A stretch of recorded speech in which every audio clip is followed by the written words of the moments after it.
जय मसीह की। आज हम बाइबल से 10 आज्ञाओं का संक्षिप्त विवरण देखेंगे जो हमें निर्गमन अध्याय 20 में विस्तार से देखने को मिलता है। बाइबल दर्शाती है कि यह उस समय की बात है जब यहोवा परमेश्वर ने मूसा को सिनै पर्वत पर 10 आज्ञाएं तख्तियों पर लिख कर दी थी कि वह आज्ञाएं इज़राइलियों को जाकर बताएं। तब मूसा ने सारे इज़राइलियों को बुलवा कर कहा कि हे इज़राइलियों, जो विधि और जो नियम मैं आज तुम्हें सुनाता हूँ वे सुनो, इसलिए कि उन्हें सीख कर मानने में तुम चौकसी करो। और मूसा ने यह भी कहा कि हमारे परमेश्वर यहोवा ने होरेब पर्वत से हमसे कुछ वाचाएं बांधी हैं। इस वाचा को परमेश्वर ने हमारे पितरों से नहीं वरन हमसे ही बांधा है। यह सत्य है कि परमेश्वर ने हर एक विश्वासी जन से कुछ वाचाएं बांधी हैं और उन्हें कुछ आज्ञाएं भी दी हैं जिन पर उन्हें चलना आवश्यक है। एक सच्चा मसीही जीवन जीने के लिए परमेश्वर ने कुछ आज्ञाएं दी हैं। परमेश्वर हमसे चाहता है कि हम सर्वप्रथम उसकी आज्ञाओं पर चलें।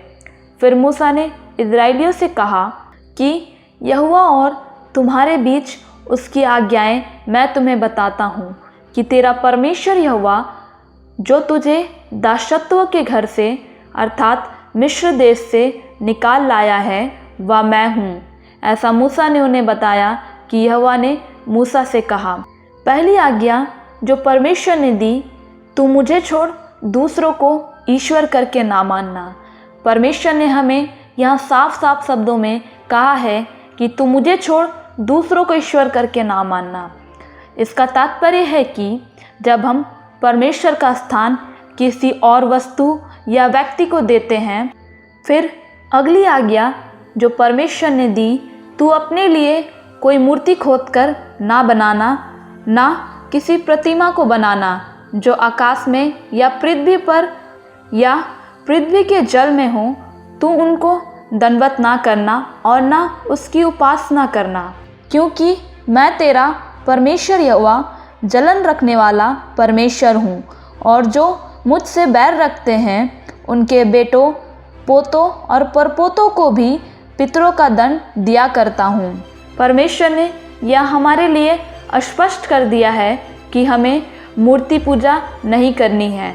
हमें किसी प्रकार की सृष्टि की उपासना नहीं करनी चाहिए, ना तो पृथ्वी की और ना आकाश की और ना ही जल की, जिससे यह स्पष्ट हो जाता है कि हमें सृष्टि की उपासना नहीं करनी है वरन सृष्टि बनाने वाले की उपासना करनी है। बहुत सारे लोग ऐसे हैं जो चांद तारों की, पेड़ पौधों की, जल की उपासना करते हैं और मूर्ति पूजा भी करते हैं। बाइबल के अनुसार यह सब अपराध है।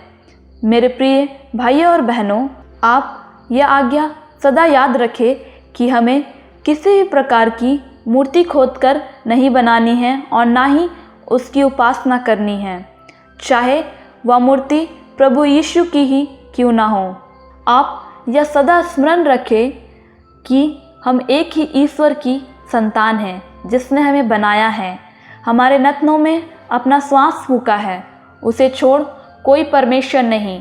हमें उसके अलावा किसी को ईश्वर करके दंडवत नहीं करना है, फिर चाहे वह मूर्ति कोई वस्तु हो या कोई अन्य व्यक्ति। फिर अगली आज्ञा जो परमेश्वर ने हमें दी है, जो कोई मुझसे प्रेम रखते हैं और मेरी आज्ञाओं को मानते हैं, उन हजारों पर मैं करुणा किया करता हूँ। यहाँ पर हम प्रभु की करुणा, उसके प्रेम को भली प्रकार से देख सकते हैं। तू अपने परमेश्वर का नाम व्यर्थ ना लेना, क्योंकि जो यहोवा का नाम व्यर्थ ले वह उसको निर्दोष ना ठहराएगा। अर्थात यह कि कुछ मसीही लोग बात बात पर परमेश्वर का नाम लेते हैं, चाहे वह किसी को प्रमाणित कर रहे हो तब भी। तो इस प्रकार परमेश्वर का नाम हमें व्यर्थ नहीं लेना है।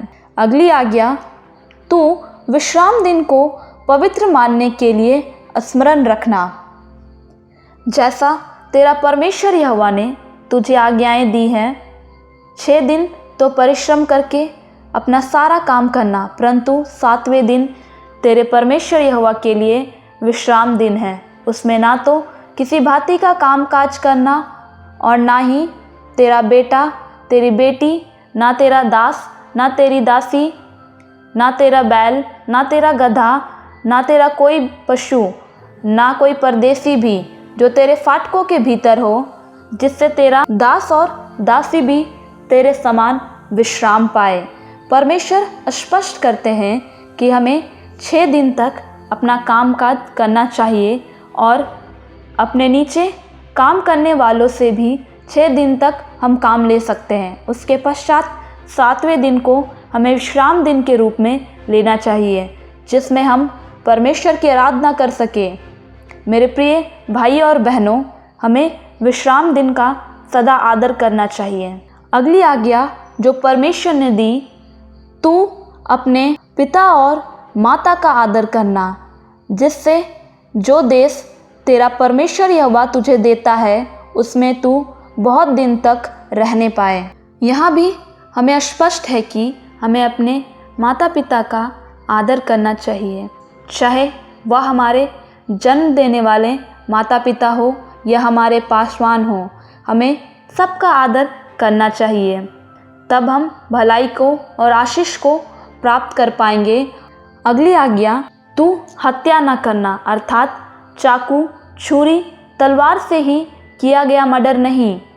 हमें वैसा तो बिल्कुल ही नहीं करना है, परंतु हमें अपनी जीभ रूपी तलवार से भी किसी की आत्मिक रूप से हत्या नहीं करनी है।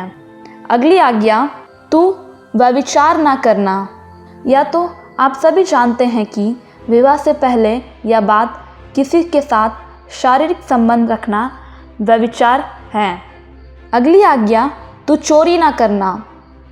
यहाँ पर चोरी केवल डकैती या लूटमार ही से नहीं है, वरन चोरी वह भी है जो हम परमेश्वर के राज्य में करते हैं, जैसे दशमांश की चोरी, समय की चोरी। जो समय व भाग परमेश्वर का है, हम इसे चुरा कर किसी अन्य स्थानों पर लगाते हैं, तो यह भी एक प्रकार की चोरी है। अगली आज्ञा, तू किसी के विरुद्ध झूठी साक्षी ना देना, अर्थात झूठी गवाही, जैसे किसी को झूठ बोलकर पकड़वा देना, किसी को झूठ बोलकर मरवा देना या फंसवा देना इत्यादि।